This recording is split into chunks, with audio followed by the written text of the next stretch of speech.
Good evening and welcome to a Meldon Law Monday. It's going to be a fun one tonight because we have something special to talk about. Although there are people telling me I'm crazy for making such a big thing out of this win, well, I got news for you. It was a big thing, and I'll tell you why. It was a terrific night in the swamp. It was nice to see a young, courageous quarterback play like he did, and DJ sounded like just special. So, kid, he's also what a hell of a football player, and he gave us some juice on Saturday afternoon. It was a good day at the swamp, and I think it's going to be more significant than what you think. I know I've had people tell me it's just one game. No, it's a lot more than one game, but it is one game, and what a game it was. So tonight we'll have our usual Monday night crew. Shane Matthews standing by in the orange and blue room. We'll get his take on it. He's not easily impressed, I know, but that's okay. And then Kevin Brockway, a really good reporter who was there, covered, saw the game, will join us at his Fans Beard Night.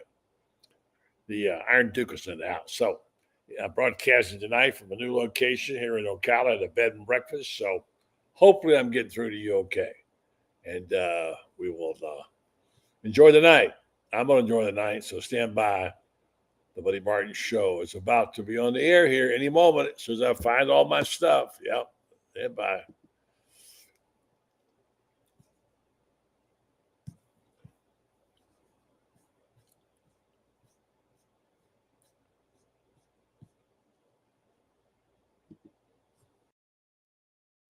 Buddy Martin, call him up and tell him what you're thinking, but be kind because he's doing the best he can. Better, stronger, faster. Mama says that alligators are ornery because they got all them teeth but no toothbrush. Hey, what if the voice calls while you're gone? Take a message. Bye. You ready, champ? I'm ready for this my whole life. I'm incapable of small talk. But that's why you love me, right? Kind of intimidating to be in the presence of so many great athletes.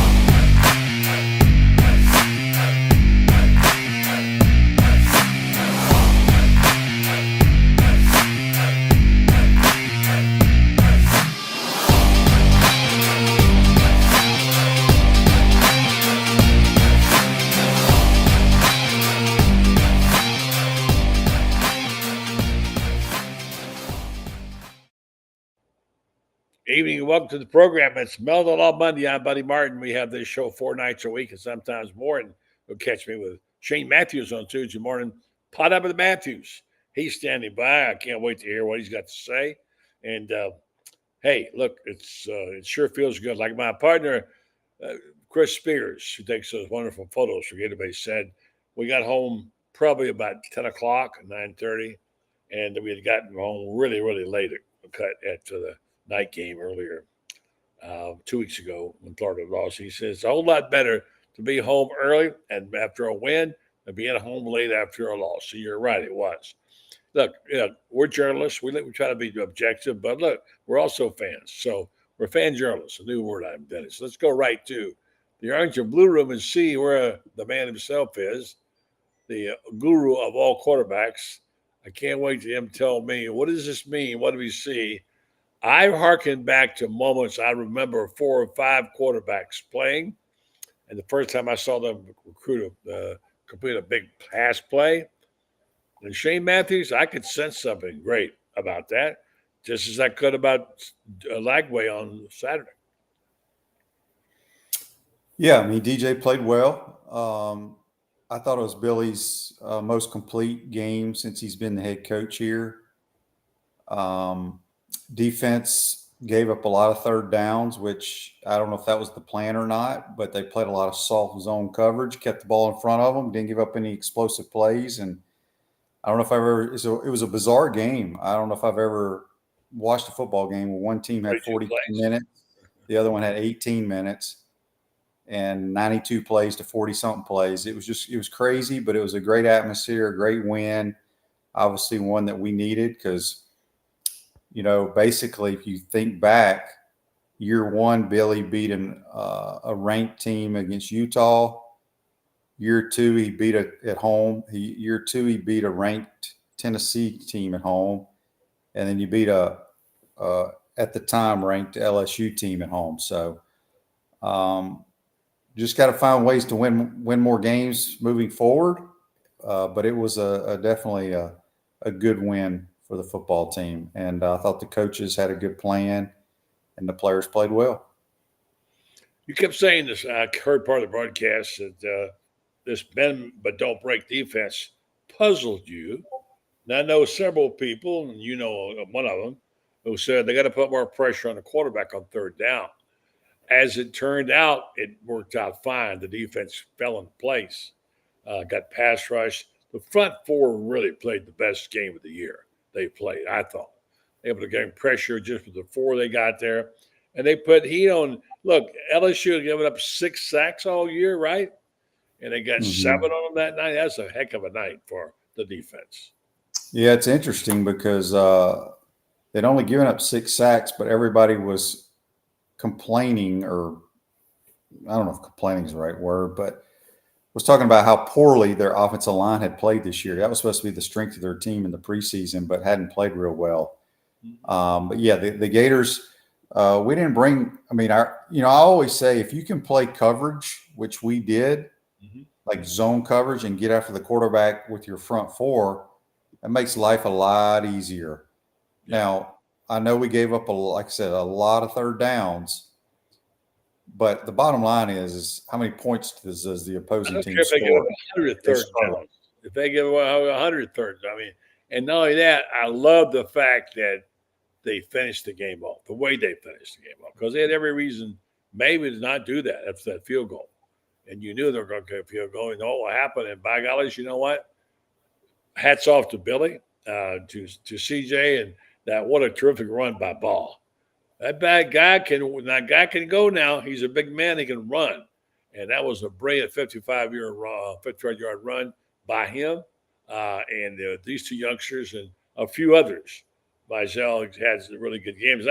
I keep checking myself to make sure I'm not getting too ebullient about this team. But I've heard more people outside of the Gator spectrum, people who are analysts doing other networks, raving today about DJ, and in fact, Dusty Dvorak, who was on the SEC today, said he might be the best quarterback in the country next year.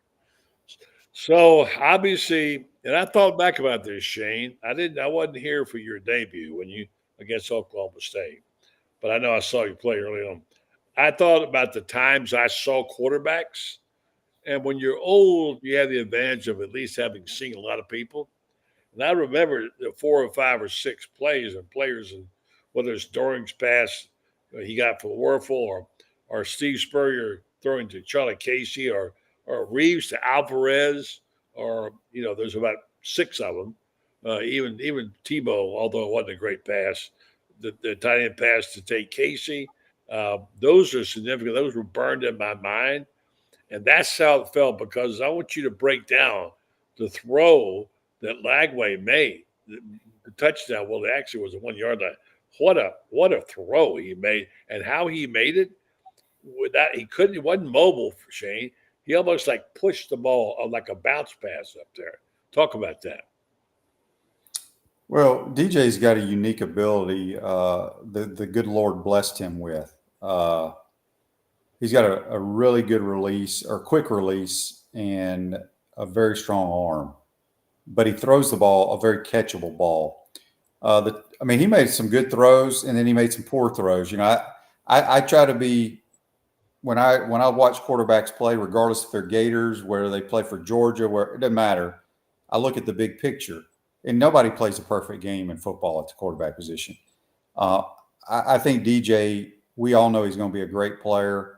He will get better. We need him to get better at the intermediate stuff, right?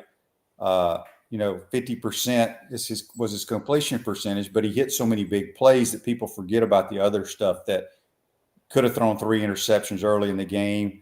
Just he doesn't look comfortable in those intermediate routes because there are a lot of bodies in the way. But the deep ball he hit he threw a sluggo that they had tremendous coverage on the first touchdown to Badger. Explain that sluggo. I heard you talk about it on the radio. It's just a slant and go, man coverage. It was just one-on-one, like playing out in the yard. They had great coverage on it, honestly. Badger ran a good route, but he was covered. DJ had tremendous ball placement on it, and Badger did an extremely good job of flashing his hands last second, where the defender had no chance of knocking it down. And then the other throw down to the 1 yard line, Barber got beat. He stepped up in the pocket and probably should have thrown it to DK on the corner route, the shorter corner route, because there was nobody within 15 yards of him. But he threw it down the field to Elijah Badger, and it was a great throw. And I will say this. What DK and Badger do, they have so much savvy as wide receivers, how they shield defenders off and catch the football to help the quarterback. Those two guys will be missed next year because of how they play the game. But DJ, he's got a unique skill set that the good Lord's blessed him with, buddy. I mean, there's, when you look at the Jaden Daniels of the world, they got stuff that you can't teach. The Caleb Williams, those guys that are now playing as rookies in the NFL. And DJ has all that. And he will get better. I just want him to get better mostly at the other stuff. My favorite play of the game was on the last drive. I don't remember if it was second or third down. We were in a bunch formation, motion ball out to empty. And we ran like a spacing concept. That's just what we call it in the NFL, where you read left to right, and he threw a strike. They didn't cover Hayden Hansen, and he made a good read right on him. That sealed the game, quite honestly. You're right. That was a great balls run, put it away, which was a phenomenal design football play. I've never seen a play designed like that. Yeah. So you got to tip your hat to the offensive staff. Shane, talk about the fact that they'd missed those two senior guys. You got to remember Wilson, is there, and Mizell is there, and how much better will they be a year from now? There's some talent there, but I want to get back to the throws. I would never, ever try to compare my knowledge about quarterbacks to yours, because you know more in your left finger and I'll never know. But I want to say one thing. I know when I see something exceptional, I know it. And the thing is that this quarterback is so gifted. You talk about, he made some bad plays. Some of those plays he made were phenomenal. I mean, you just don't see that kind of stuff, Right. And so, like I said, I try to look at the big picture. Mm-hmm. And is DJ going to make bad plays? Absolutely he is. But you're right. He makes phenomenal throws. And he may be his entire career a guy who just makes big plays, doesn't make the average play, right? Which is fine if you win the game. So, like I said, the good Lord blesses people with different skill set, and he was blessed. Yeah. People say, what's a big deal? I've got so many people. I wrote a column talking about the whole situation, even Coach Spurrier's role in it, although I know that some people poo-pooed it saying it was ridiculous, whatever. But the point is that this is significant when everybody gets on the same page. Even though Steve Spurrier, what he said, people say, oh, it's ridiculous. Why I say that's ridiculous? Well, no, it's not, because it impacted the players, and Billy said so after the game. He said the players knew it, and maybe it wasn't the smartest thing anybody ever did or said, but it impacted the game, it impacted the players. And Billy said, as he said, his ball yard, his plays, he's always going to have his place around there. He's special.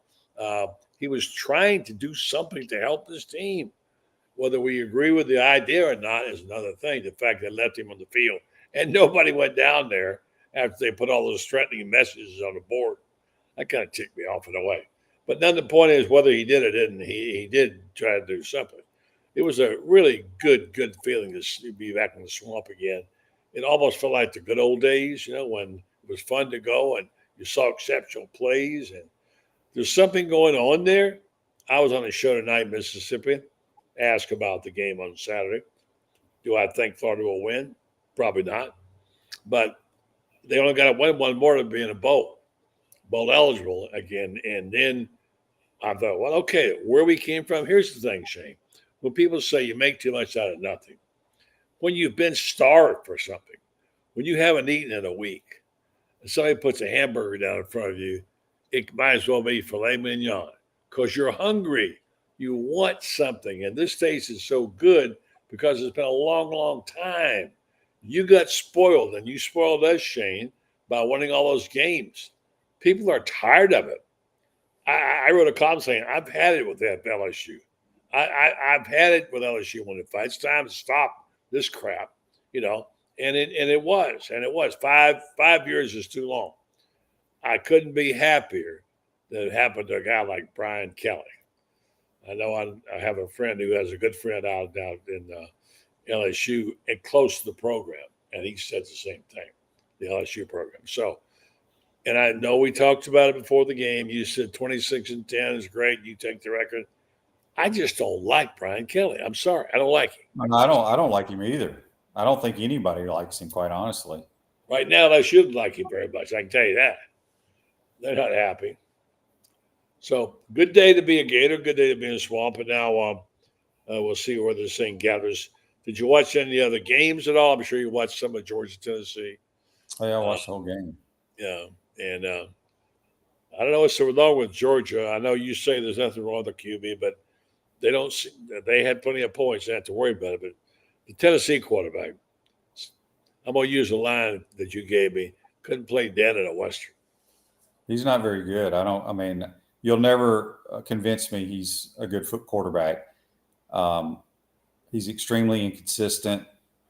And I think Tennessee, they got a tremendous rushing attack, but their passing game is not very good, and it's probably going to cost them from making the playoffs. Speaking of which, we'll size all those up. And I want you to give me a rundown of what you saw this weekend and where you think this Ole Miss fits into the picture. I know we talked about Lane a bunch and about his quarterback situation and what have you. I want you to break it down for me. First, I want to tell folks, talked to Jeffrey Meldon today. Was able to help a good friend of a friend who had a real problem legally. This person was up against it and had some insurance companies coming to her, trying to take everything she had, and I said, well, let's call a man who might know. And sure enough, Jeffrey was able to give us some help when you're in desperate need of something like that, and all of your assets are up for grabs. Boy, you sure want that attorney. Jeffrey stepped in to help give us some names, and my friend Carl's not able to call. And that's what he does over there. We tend to forget because he's such a big, big fan. He's, of course, the official law firm of the University of Florida for injuries, for injured, not on the field, but injuries out on the car access, etc. Injury law firm. He also is a huge Gator fan. He's been around here for a long time. He's invested. He does plenty of shows, sponsors them. We appreciate that. And let me just tell you, if you want to take advantage of Jeffrey, go to his Facebook page. They're giving away stuff all the time. They just gave away a trip. And they give away tickets, basketball tickets, gymnastics tickets, football tickets. Meldon Law. They do practice law. 4 locations in Survey, now 1 in Williston, along with Ocala, Gainesville, and Lake City. Meldon Law. They won't back down. All right, Shane, what do you know now you didn't know Friday? Tell me about what you saw on the weekend and whether or not this thing is going to wind up like we think it will with Texas A&M winner taking on probably Alabama. Huh? Oh, I think still there's a lot to be determined who's going to go to Atlanta. I do think 4 SEC teams will get into the playoffs. I don't know which 4 those are because a lot will be determined in the next couple of weeks. I do think we're going to face the best team in the league, quite honestly. That's my personal opinion. Whether people agree with it or not, I don't care.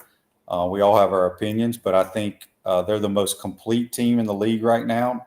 They're probably upset that they had to have a bye week because they were playing such good football, but they get back their top receiver and their top running back for our game. So we'll see. I think it's a good test for the Gators to see where we are, how much we are improving. But it should be a lot of fun to face this team. I wish it wasn't a noon game, but it is. We got to deal with it because I wish it was a little bit later. Well, at least it's noon in the swamp and not noon in Jackson, Mississippi or something, you know? Well, yeah, it'd be 11 there, but I think, Ole Miss is not going to bring I talked to some friends of mine from Oxford, or not Oxford, but Ole Miss alumni. They haven't sold their entire allotment of tickets, which is surprising. And I think it's probably because of the early start. Yeah. I want to get back to why games like this matter. People come, well, it's not big. It is. You see the recruiting, what's happened on the uptick. Florida got 2 or 3 or 4 recruits over the weekend, flipped a couple of guys, got a 4-star quarterback from Florida State. They got 3 or 4 players because of that win. So you just can't say, well, it doesn't mean anything. It does mean something, and this one meant something. So we forget because you and I don't follow it that closely, but boy, it's all about I do not follow it at all. Well, you have to, Shane, because you got to know. No. Well, okay. I don't. Because like you said, we do know that they flipped some kids, but those kids could flip in the next 2 weeks to somewhere else. So, I mean, until they sign with us, there's no reason to worry about it. That's just my thoughts. I don't think the Gator Nation feels that way. Your listeners don't feel that way. And well, no, a lot of people enjoy that. I could care less about it until they actually sign, and then we know who they are. Then we can figure out and learn. You get a long-term commit someplace. It's been committed for a year someplace. This kid Jones, the Florida State quarterback, 4-star butter. You has to resonate when you realize you're picking off some people that were prized recruits. And let's not forget, Shane, that everybody talked about how what a bad recruiter Billy is. And back to another thing. Again, you might say doesn't matter, it's just one win. When you're in the desert and you got anything to drink for a week, a sip of water tastes awfully good, man. It really does. So, but I didn't say it didn't matter, buddy. I just said I don't care about the recruiting. I'm not talking about you. No, I'm yeah. not talking about just I understand your point is. Anyway, that's the deal. All right, so here's a guy who saw it, who interviewed the coaches, talked to people, and he follows it pretty well. He's on our show quite often. Kevin Brockway. Good evening to you, Kev. Good evening. I agree with Shane. Recruiting is all silliness. It's we would call it, Sure. for every Chris Walker was a 5-star. Scotty Wilbekin was a 3-star. You never know until they get here and they develop and everything. And I advise people that follow that and do that closely. Go to the beach, fly a kite, do something more productive with your time. Come on, play golf. Enough. You're both nuts, okay? That's not how it goes, okay? I know. It's a generational thing. It started with the internet, and in the early 2000s, and they started ranking these guys. This is 2024, and things have changed. I know. Anyway, so all right, so Shane and I've been talking. Yes. Shane's watching Monday Night Football, probably the Manning cast. Damn right I am. He was he's dialed in, partly out, but he gave us some good commentary earlier on about DJ Lagway. And when you saw it, I told Shane I saw plays I haven't seen a quarterback maybe ever make, I don't know, there that looked like they were big time. And I couldn't think of anybody else who made those plays. I was already sold a long time ago. And now I'm not going to sit here and gloat and say I told you so, because any Stevie Wonder could see this guy's talent. Besides that, what you saw, Kevin, you saw a terrific young player. And what's your takeaway about number 2? Well, he's 3-0 as a starter in games that he's finished. Okay. And you want to know why Billy Napier's keeping his job? It's because of DJ Lagway, plain and simple, and what he's managed to do and how he lifts everyone around him too. I think that and I think it even goes to the defense too, and obviously we saw how dispirited and, dejected the defense was at Texas with Aiden Warner at quarterback. And people forget that game too. I mean, they gave away 21 points on turnovers in that game. So I think that, kind of like Billy Napier likes to say complementary football, it feeds off each other.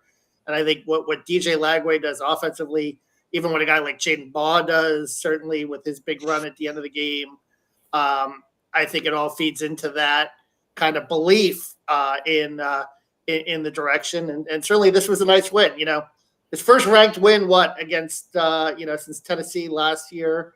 And listen, LSU has their problems, but at the same time, you kind of thought that this was going to be a gauntlet backstretch of the schedule. And now you probably have a chance to pick up at least 2 wins with the way FSU struggling at the end of the year. And we'll see about Ole Miss. I think that's going to be a much taller task as Shane thinks as well.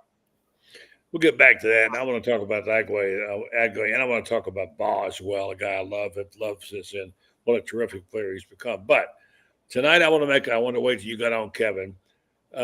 Shane, you're a former high school coach. Your dad was one.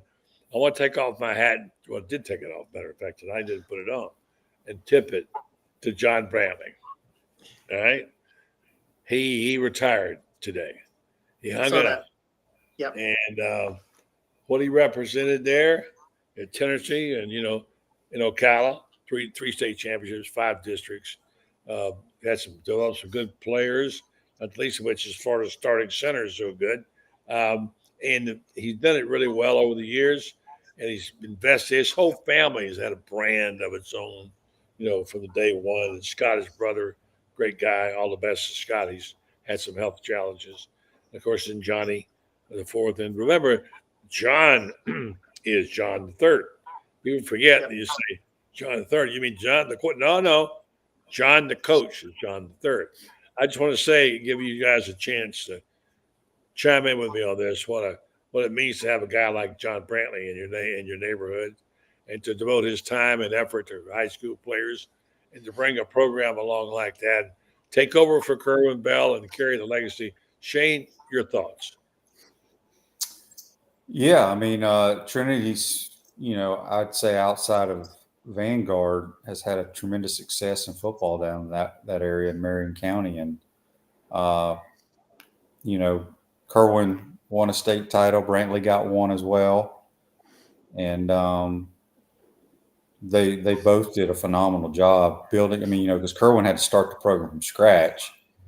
And Brantley had 2 stints there, I believe, if I remember correctly. But, yeah, high school coaches, there's a saying out there that a high school coach will have more influence on an athlete than any other coach he'll ever have the rest of his life. And it's true. It's hard to be a high school coach, especially in the state of Florida. They are not paid like they should be paid, like other states. They don't have the resources, the facilities. But yeah, there's nothing like coaching high school football. And John did it very well. And at some point you just can't do it anymore. And now he'll be able to spend a little more time with the family. And by the way, Steve Spurrier's first quarterback was not Shane Matthews. It was John Brantley, because he was a quarterback coach under Doug Dickey, and so he was his first quarterback. How about that? And Johnny Brantley, the third, has been, nothing but kind to me over my years. Buddy, I would help out with high school football when I was a basketball reporter in my first stint here. And of course, John the fourth I covered too. And, he had the weight of expectations of following Tim Tebow, which wasn't easy. Kind of had that up and down year in 2010. I believe CJ Mosley had a big hit on him and laid him out, and he had a concussion that season and so forth. But I'll tell you a funny Trinity Catholic story when Kerwin Bell was coaching and Urban Meyer was on the sideline. That's when they were recruiting Brantley, and they got him to flip from Texas. And Antonio Allen was on that team. I believe he played for the Jets. He played South Carolina and so forth. And Williston gave him a heck of a game. And afterwards, I interviewed the Williston coach. The Williston coach said, that wasn't a bad effort facing the Marion County All-Stars. Referring to the fact that Trinity Catholic could recruit and, Williston couldn't. But that was, that's kind of a funny Trinity Catholic story. But aside, but John Brantley III, great guy, class guy. Wish him all the best in retirement and their family. You take what you got. I know I've had several high school coaches come crying to me about it. We can't recruit. Well, you know what? That's the system. Well, that was back in the day. Now everybody can recruit. Exactly. That's exactly right. And Shane, I'll give you the final word since your dad was a coach, you were a coach. These unsung high school coaches, as you say, have such a terrific impact on these young men. Yeah, I mean, it's crazy now. I mean, I coach kids middle school. The little league. It wasn't called Paul Porter back in those days, but I'll be in town, I'll be somewhere else, and whether it's at the gas station, grocery store, and hey, Coach Shane, how we doing? Yeah, I can't remember who they are, but they come up and I ask them what they're up to these days, and it's one of those deals that I don't think if you are not involved in athletics, I don't think the people understand, not just football coaches, but basketball, any sport, how much high school coaches, as I said, influence kids and do a lot of stuff for them. And they're like a father figure to these kids. And I really enjoyed it when I did it. I miss it, but I don't miss the long, long hours. It's rough. Well, you saw Bobby Stoops told me one time he came from a coaching family, and all three of Almo's brothers coached. And Bobby told me the story about coming home at night after practice. And his dad would come to dinner, and he would show video, would show pictures, motion pictures then on the refrigerator. He remembered seeing games on the refrigerater because there was no time, My dad used to watch the film on the wall, not the refrigerator, the wall. Yeah. But I don't think in my 3 years of high school, I bet I didn't have dinner with me, my mom, and dad 10 times together. Yep. Because I played football, baseball, and basketball. My dad was not only the football coach, but the athletic director.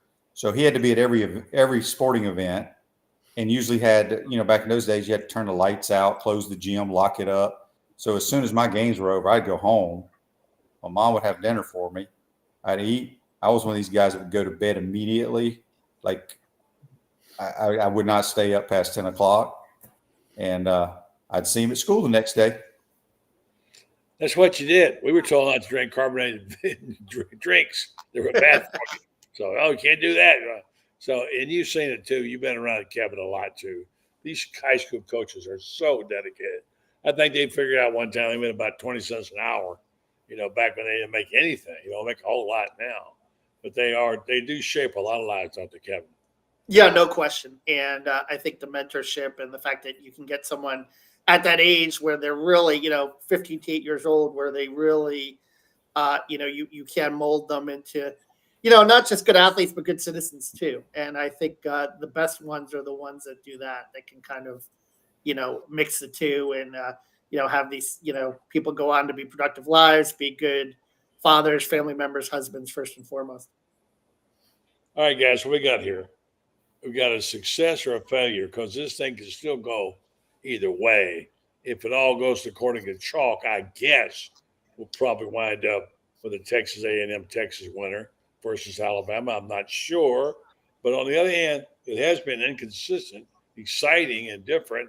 We may have something totally different, Kevin.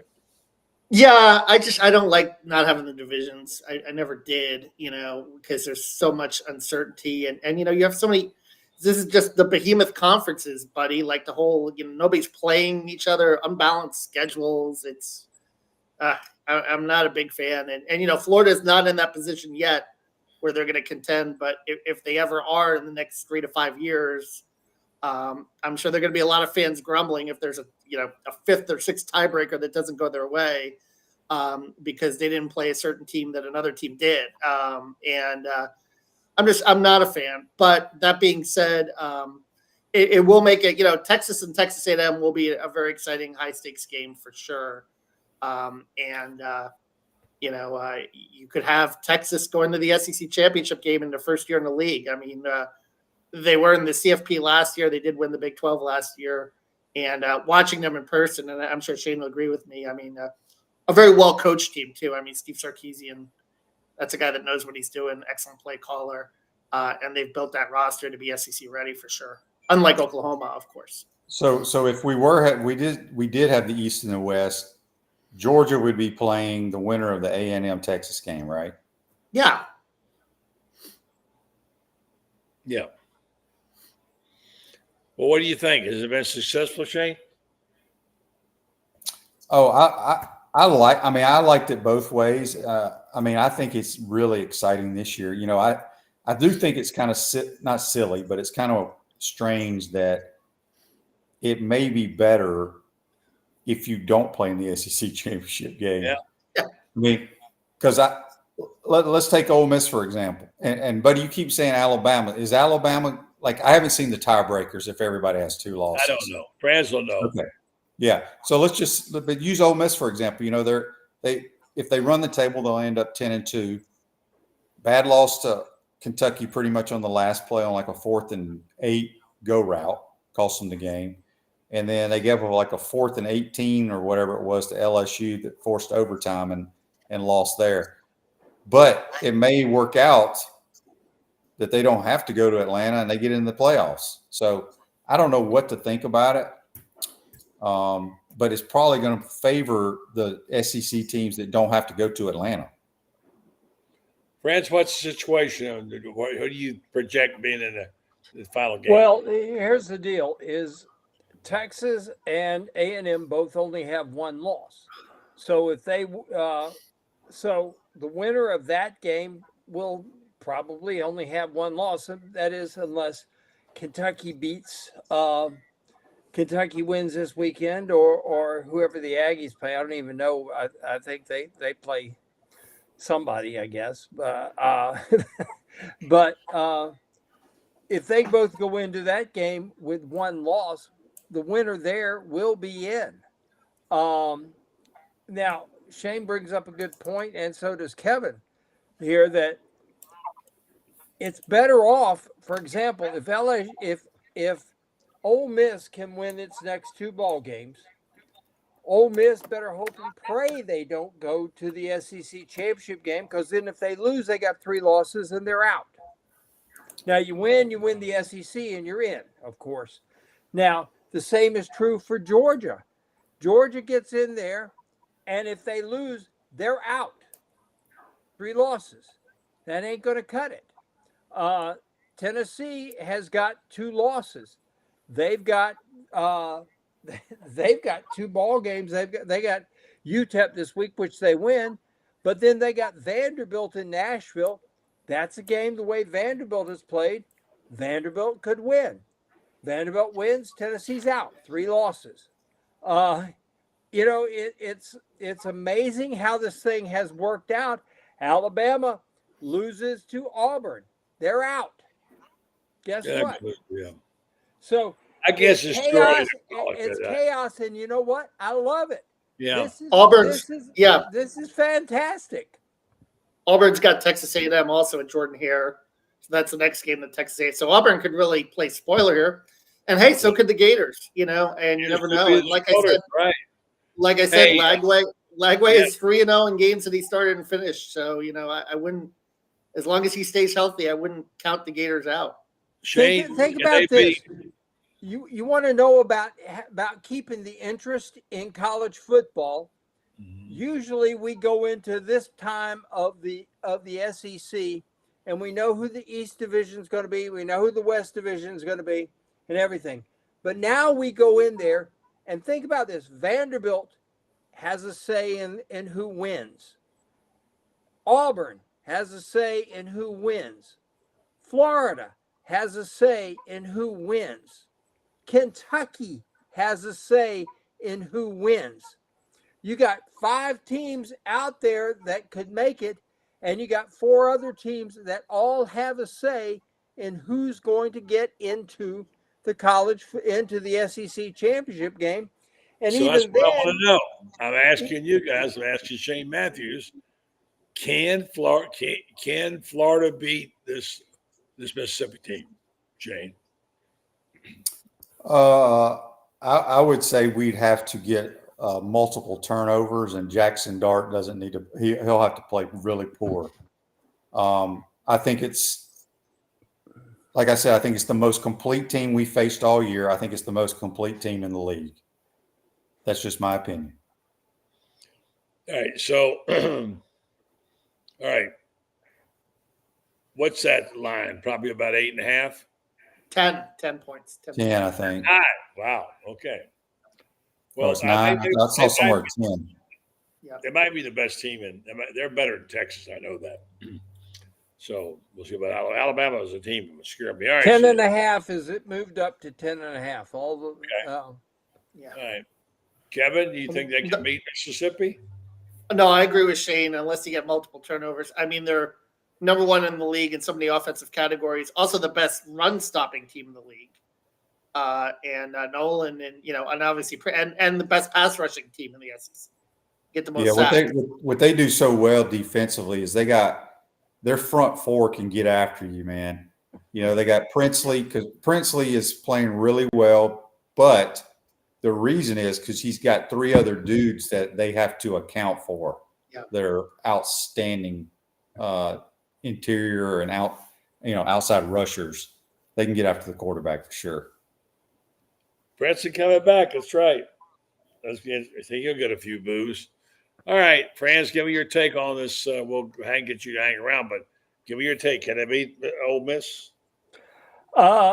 Anything is possible. Ole Miss lost to Kentucky in Oxford. Yeah. So anything is possible. But stars and planets are going to have to align. Florida's offensive line is going to have a game basically like they had against LSU, in that DJ Lagway can't be sacked. If they start Ole Miss, having watched them considerably this year, they get in feeding frenzies, and once they get one sack, it just seems like they multiply. They go into they start getting frothy, and it's kind of like Florida was in the second half against LSU. One guy gets a sack, and next thing you know, one after another. Florida has to protect DJ, number one. And number two, if Trey Harris plays, I don't think we've got a corner who can cover him. And right now, I'm guessing that he's going to play. He could have played last week, I'm told. Didn't. They kept him because they had an open date, so they kept him out to give him 2 weeks to work out. If Trey Harris plays, there's absolutely no way. Florida has nobody who can cover him. And I don't know that there's anybody in the country. Let's make fun of you here on this subject. I'm going to talk about Jaden Ball for a second. Sure. I'm going to gloat a little bit because I've been on him since day one. I've really liked him a lot since that time. He looks like he's better than I thought. How good can Jaden Ball be, Kevin? No, I mean, in a game like this, it's going to be tough. But I think overall, I think he's, got a tremendously bright future, buddy. In terms of, and I think we talked about this before when Ernest Graham watched him in the spring game and talked about his combination of power and vision too, and the way he sees things, and that he seems like for someone his age, he's already a very cerebral back as well. And certainly, that 55-yard run, certainly was a home run, and it's been a nice replacement for Trevor Etienne. I can tell you that, and I think that he's got a really good future. But like I said, in this game, I think it's going to be pretty tough to run the football, based on what Ole Miss has done and their front is concerned. And look, it was pretty tough to run against LSU before Bob popped that big run in the fourth quarter. Well, don't run, throw. Shane, why would you use that guy? Throw that guy. I wonder if he can catch the ball very well. He's fast. He's got moves. He haven't thrown to him at all. What about DJ? What about Jaden Ball as a potential, not just a screen pass, but using him as a little swing pass guy? Well, I think we've done that a little bit. We don't run a lot of traditional running back screens for whatever reason, and that a lot of that sometimes has to do with your lineman getting out, whether they do that well or not. But yeah, Jaden Ball's a good football player. We split them out and we go empty a lot or motion the back out. So he did. I want to say he caught a hitch the other day for about 4 yards. So obviously he's got pretty decent hands, or they wouldn't put him in there in that formation. And also we talked about this, France. You and I have. You got a guy who can block the blitz, unlike ETM when he was there. Big difference having him back there to protect the quarterback.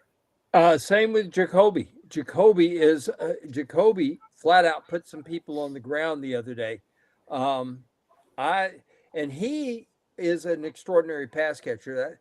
I was absolutely surprised. I mean, I thought Montrell and Trey Webb were going to be a really good 1-2 connection in the running game, and they both got hurt. I thought at the time Trayon got hurt, I thought that Jaden Ball was certainly going to be the number 2 guy. But then Montrell gets hurt, and they haven't missed a beat. And they're going to be back next year. This is going to be a really dynamic 1-2 punch in the running game with these 2 guys. And from what I'm told, this kid from Mississippi, KD Daniels, Shane, you've seen him practice. I'm told he's a make you miss guy in a heartbeat. He can really turn on the jets once he gets to the second level. Yeah, I love him. Yeah, so guys, it's looking good. It's fun again to get to the swamp. And by the way, we have well over 400 people viewing the show tonight. Another indication of the fact that they love all you guys, but also the fact that Gator football now is getting a little buzz again. It's fun again, and I'm so happy to see this. It's fun to talk about and watch and cover Gator football. Shane, talk to you in the morning. We'll do this again. Don't forget you can catch Pot Up with Matthews 5 days a week. Also, he does the color analyst for the University of Florida and Football Network, and he's around. Thanks, Shane. Take care, guys. All right, thanks, guys. Shane. I want to tell them about our friends up there at Titan MRI, and you guys know about this because you heard me talk about it. Then I want you guys to break it down for me and tell me about some of this talent. I want to talk about the receiving core, Mizell. I want to talk about Wilson's out this year, but I want to talk about what Billy Gonzalez has done again with these 2 guys who are basically free agents coming in, making them look like NFL players. I want to talk about Jaden Ball and how good can DJ Lagway be. Very good. All right. First of all, I will tell you about this is important. If you want an MRI, you need one, and you never know when you do it. When you need it, you got to have it. And you think you get stuck someplace in this place where they have these little tubes they put you in. You're like, oh my gosh, I got to go spend half my day waiting. And I got to go down there and wait and get claustrophobic. No, you don't have to. Titan MRI speaks to that and what they do. I encourage you to go online, look them up, titanmri.com, and they make sure you're pleased with the time of your appointment. If you can't come during the week when you're working, no problem. They'll set up something for you at night or weekends. They do that. They also want you to know they're aware of the claustrophobia that some of us guys like Franz Beard and I have. We get in there because we're big guys. And they also want to they have a little bigger tubes for you to get in there. And also then, like I say, you never know when you're going to need one. Maybe your insurance is not up to date. You think, oh my gosh, I got to go pay it. Well, they'll fix you there too, and they won't kill you. They'll give you an opportunity to get a MRI with your card or your cash and get it taken care of. Nothing more important than your health. TitanMRI.com. All right, guys. Here we are. It's time.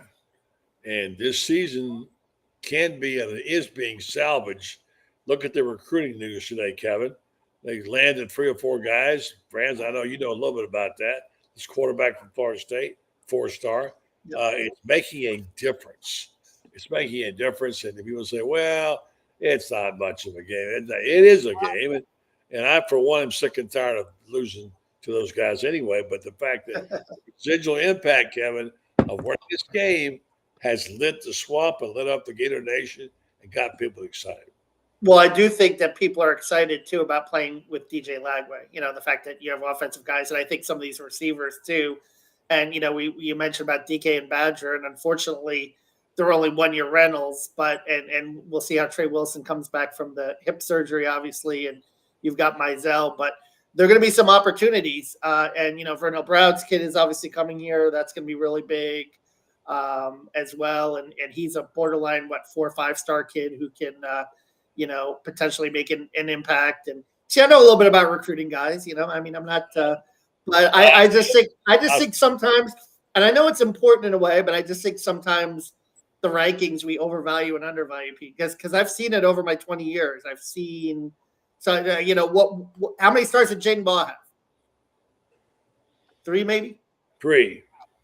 Exactly.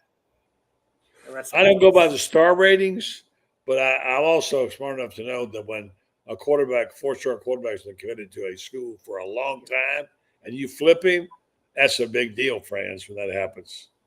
Well, it is. And the other thing that's going to possibly happen out of this thing is Tramel Jones, who's this quarterback who's out of Mandarin in Jacksonville, who is committed to Florida State.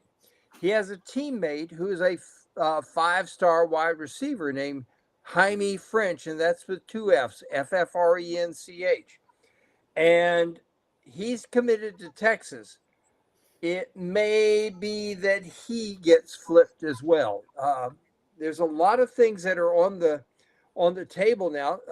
This game really, really generated a lot of interest, and particularly among these guys who are committed to FSU, because they've been going to FSU games where the crowds are not so hot and the fans aren't happy, and lots of fans disguised as empty seats. And they come here, and Florida's not having a great year on, as far as a 1-loss record. But the Swamp's electric. The Swamp is absolutely electric. And I guarantee you that plays, there we are, I can say it, that plays into recruiting. These guys, Tony Permiter, Solomon Thomas, definitely, I think Solomon Thomas will flip to Florida. He's a guy out of Jacksonville Reigns. He's like 6'4", 6'5", right? About 330 tackle, and really, really a beast. And George saying he definitely coming to Florida. I've heard that's really, really, really close on that one. But he's a very, very good player who could come. Jaime French, though, could definitely come. There's another kid on that same Mandarin team named Hilton Stubbs. And Kevin, he's committed to your boys at the U. But, how many, that's another guy. There's a kid named Tavion Wallace who's committed to Arkansas. He's a 4-star linebacker out of Baxley, Georgia, which is just up the road. On and on and on like that. Now, the guy that they've got to get, absolutely, positively have to get, buddy, they have to get this guy, if nothing more than for his name, and they've offered him. He is a defensive lineman out of Butler County Community College in Kansas. His name is Seven Cloud. You got to pretty good name. You got to get this guy. That's on the Jaime French with 2 F's and Seven Cloud. I mean, you win the name battle for sure. I like it. Yes, I do. Well, it sure is a different feeling about things now out there. And you just, France, you and I were at we were all 3 at the game on Saturday night. And it was, I wouldn't say it reminded you. It was the same as when Irvin and Steve were here. But you began to get a little nostalgic, Kevin, about what it used to be like back in the day.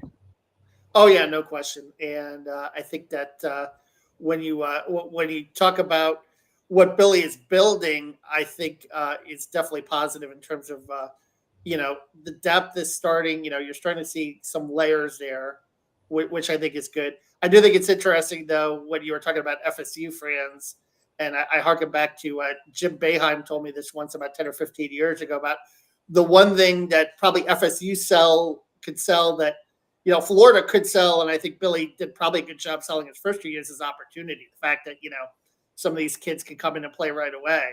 But I think Billy has probably built it to the point now where, some of these kids are going to have to wait their time. And maybe that's a good thing because of the fact that, you're starting to see this young core develop that are going to be sophomores and juniors. Now, transfer portal can change that, but I think the culture is built in such a way. And if you finish up the season the right way, you get to a bowl game, I think the momentum will be such that you're going to see a lot of these kids stick around. Here's the thing, buddy. Florida's top 22 guys that started Saturday against LSU, 17 of them are coming back. That's not too bad. 17 coming back. And if you go back a couple games ago before all the injuries, and it's more like about 19 out of 22. Saturday, 42 guys played who could be back next year. Now, again, you don't know about how some of these guys who didn't start are going to handle the portal. But I got told today by somebody I trust who knows the program pretty well that Billy Napier has agents calling him from all over the country with wide receivers who take a look at what has happened with Jameer DK, who's averaging like 19 yards a catch, and with Elijah Badger, who's averaging like 24 yards a catch.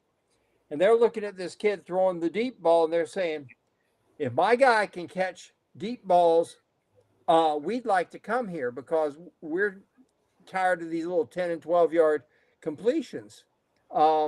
You could see that happening. And a quarterback who can throw can certainly make a big difference. This is why I think Florida may have a chance. There's a wide receiver who is committed to Oregon, who's like a 5-star guy out of Tampa, and Dylan Graham's not going to be there next year. Okay, what are you going to do? Who's going to throw the football to you? Whereas you can stay here in the state of Florida and 2 hours up the road, you got a guy that can throw it. So a lot of things can happen. I want to say, if you read the comments by Lagway, all the way down the sheet later on, he made a reference to the fact all of a sudden he's getting a lot of calls from players. They say, hit me up. I'll give me some information on this school. What's going on? Help me out. They're asking him. And by the way, it cannot be emphasized enough that Lagway recruited his team. How much he did by making a statement, holding the faith, staying the course, from a small town in Texas and Willis, being everything and more than what they thought he would be, and then being a 5-star person as well. And the character he's showed in this, if they win anything, they got to build a statue to Lagway because he has been amazing in that regard. And they're gonna, and it's just starting, friends. It's just starting. A lot more guys say, hey, wait a minute. Well, if he lights up Ole Miss for 4 more, we got to go down there and see what this guy is, I said Dylan. I'm sorry. I said Dylan Griffin. It's Dylan Gabriel. My mind. I don't know where my mind was. Dylan Graham was a former Gator basketball player. Yeah. Let's just be honest, friends. You're old, okay? I am. There's no question about it. Old fartitude suits me well. I got to tell you something, and since we're running short on time, I got to mention this.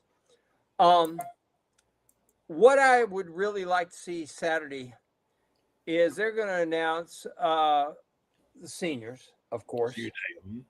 Yeah. And we're going to come up to Graham Mertz. And you know what would be so fitting would be for this team to run out there and put him on their shoulders and haul him in. He's got a lot to do with the success of this team this year because because he came back. A lot of guys stayed because he came back. DJ Lagway has been coached up, and as Kevin and I found out this morning, he's in that meeting room every day, and he is still coaching up DJ Lagway. Yeah. And this is a guy that whose impact on this program is going to be felt for years to come. And I'd really love to see the guys on this team come get him and haul him out there.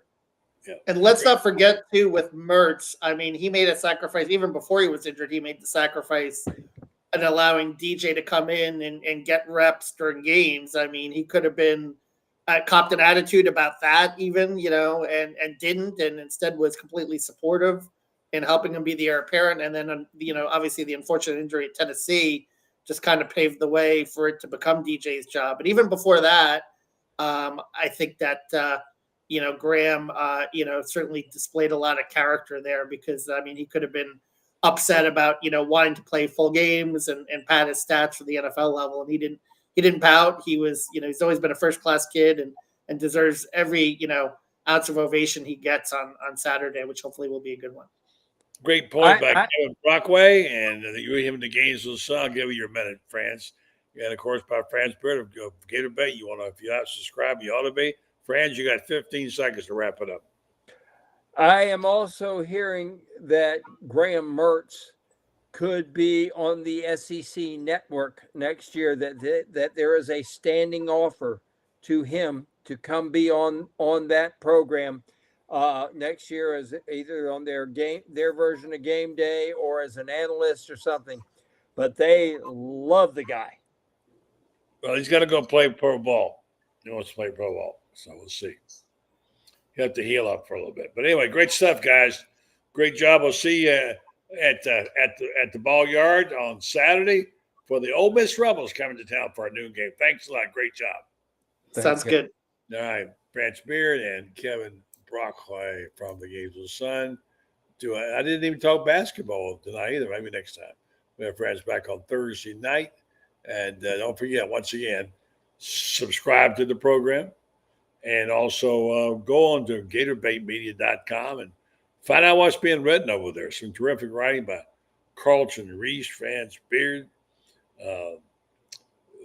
We've got other people that you read are going to read more of in the future.